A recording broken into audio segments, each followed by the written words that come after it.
മാലിന്യമുക്തം നവകേരളം Nenmara block തല നിർവഹണ സമിതിയുടെ മൂന്നാം യോഗം നടന്നു. ബ്ലോക്ക് പഞ്ചായത്ത് കോൺഫറൻസ് ഹാളിലാണ് യോഗം ചേർന്നത്.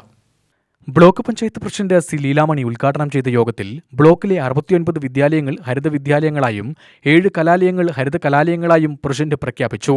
എലവഞ്ചേരി ഗ്രാമപഞ്ചായത്ത് പ്രസിഡന്റ് കെ മണികണ്ഠൻ അധ്യക്ഷത വഹിച്ചു.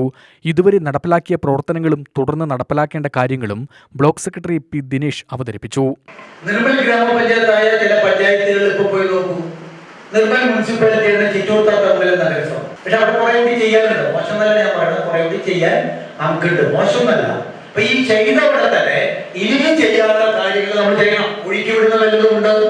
ചില ഭാഗത്ത് ചില നഗറുകൾ, കോളനികളിലെ നഗറുകളിലൊക്കെ ചിലപ്പോൾ നഗറുകൾ മാത്രമല്ല, ചിലപ്പോ വേറെ വല്ല കോളനികൾ പോലെ ഒരുമിച്ച് താമസിക്കുന്ന സ്ഥലങ്ങള്, ഇപ്പൊ നഗറുകളാണ്.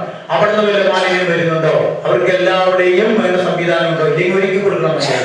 അങ്ങനെ മലിനജലമോ മാലിന്യമോ പുഴകളിലേക്ക് ജലാശയങ്ങളിലേക്ക് വരാത്ത ഒരു സംവിധാനം ഒരുക്കുന്ന പ്രൊജക്റ്റുകളും ഇതിൽപ്പെടാം.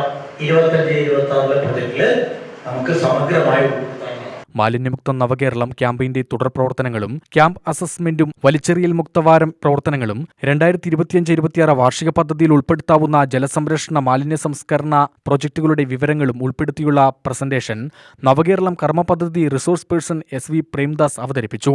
പഞ്ചായത്ത് പ്രസിഡന്റുമാരായ T Vatsala, L Sairadha, Melarkode panchayat vice president Mansoor Ali, വിവിധ പഞ്ചായത്തുകളിലെ ക്ഷേമ വികസന ആരോഗ്യ സ്റ്റാൻഡിംഗ് കമ്മിറ്റി ചെയർപേഴ്സൺമാർ, VOമാർ, MG NRGS പദ്ധതിയുടെ AEമാർ, സെക്രട്ടറിമാർ, അസിസ്റ്റന്റ് സെക്രട്ടറിമാർ, ഹെൽത്ത് ഇൻസ്പെക്ടർമാർ, TA മാർ, പ്ലാൻ ക്ലർക്കുമാർ എന്നിവർ സംബന്ധിച്ചു.